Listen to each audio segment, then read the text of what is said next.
আসসালামু আলাইকুম। বাংলাদেশ বেতার, গোপালগঞ্জ। খবর পড়ছি মৌসুমী আক্তার।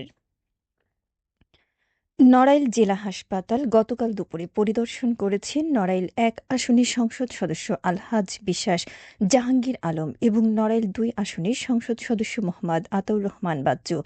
পরিদর্শনকালে দুই সংসদ সদস্য হাসপাতালের বিভিন্ন ওয়ার্ড ঘুরে দেখেন এবং ভর্তি রোগীদের খোঁজ খবর নেন। এ সময় তারা রোগীদের চিকিৎসা সেবা, ওষুধ সরবরাহ এবং হাসপাতালের সার্বিক পরিবেশ সম্পর্কে সরাসরি তথ্য নেন। পরিদর্শনকালে নড়াইল-১ আসনের সংসদ সদস্য আলহাজ বিশ্বাস জাহাঙ্গীর আলম বলেন, হাসপাতালের বিদ্যমান সমস্যাগুলো সমাধানের জন্য আমরা দুই এমপি একসাথে কাজ করছি। কিভাবে হাসপাতালের সেবার মান আরও উন্নত করা যায় সে বিষয়ে আমরা আন্তরিকভাবে কাজ চালিয়ে যাচ্ছি।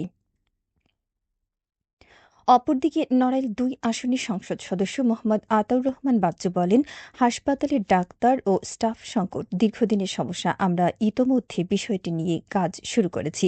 জেলা হাসপাতালের তত্ত্বাবধায়ক ড মোহাম্মদ আব্দুল গাফফার, উপজেলা জামায়াতের আমির হাফেজ আবদুল্লাহ আল আমিন সহ হাসপাতালের চিকিৎসকগণ এ সময় উপস্থিত ছিলেন। নড়াইলের চৈত্র সংক্রান্তি ও বাংলা নববর্ষ উদযাপন উপলক্ষে এক প্রস্তুতি সভা গতকাল জেলা প্রশাসকের সম্মেলন কক্ষে অনুষ্ঠিত হয়েছে।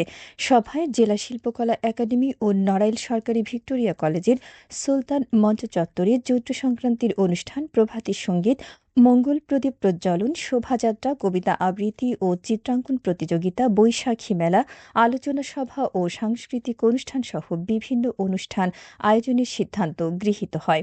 জেলা প্রশাসক ড মোহাম্মদ আব্দুল সালামের সভাপতিত্বে জেলা পরিষদের প্রশাসক মোহাম্মদ মুস্তাফিজুর রহমান আলেক, অতিরিক্ত জেলা প্রশাসক সার্বিক মোহাম্মদ আহসান মাহমুদ রাসেল, অতিরিক্ত পুলিশ সুপার নূরে আলম সিদ্দিকী, রাজনীতিবিদ, মুক্তিযোদ্ধা, সমাজের প্রতিনিধি সহ সাংস্কৃতিক সংগঠনের প্রতিনিধিরা এ সময় উপস্থিত ছিলেন।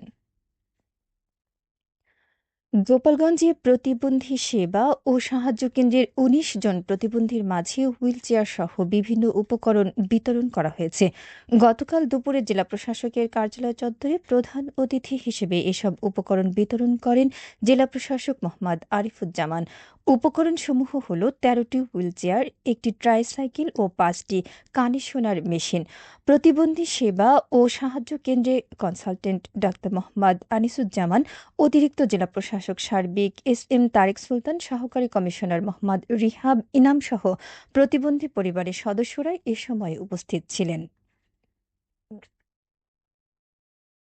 গোপালগঞ্জের টেলিভিশন সাংবাদিকদের বৃহত্তম সংগঠন গোপালগঞ্জ টেলিভিশন জার্নালিস্ট অ্যাসোসিয়েশনের ৫ সদস্যের আহ্বায়ক কমিটি গঠন করা হয়েছে।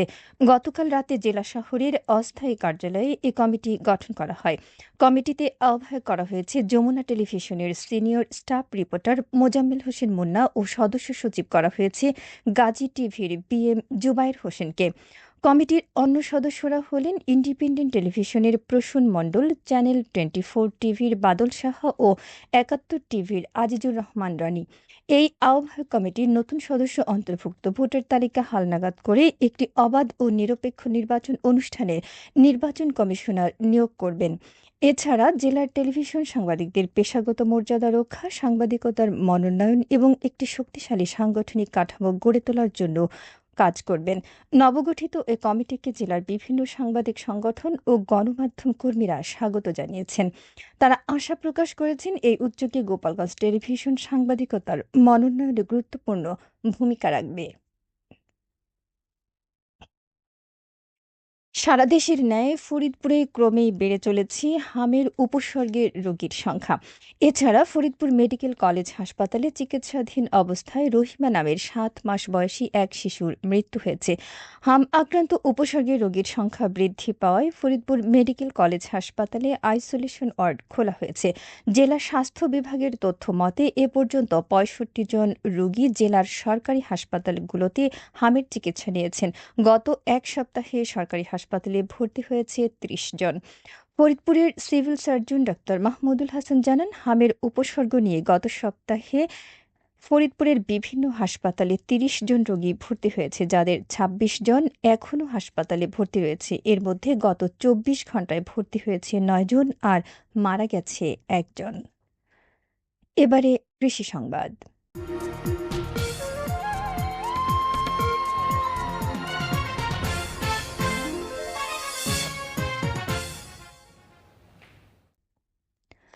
গোপালগঞ্জে ৪,৩০৫ হেক্টর জমিতে সবজি চাষের লক্ষ্যমাত্রা নির্ধারণ করা হয়েছে।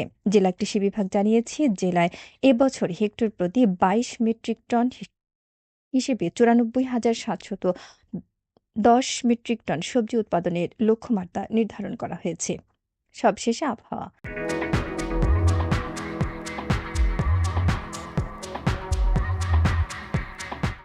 আজ বেলা ১টা পর্যন্ত আবহাওয়ার পূর্বাভাসে বলা হয়েছে, দেশের অভ্যন্তরীণ নদীবন্দরসমূহের জন্য কোনো সতর্কবার্তা নেই এবং কোনো সংকেতও দেখাতে হবে না। খবর শেষ হলো। আমাদের পরবর্তী খবর প্রচারিত হবে সকাল ১০টা বেজে ৩০ মিনিটে বাংলায়।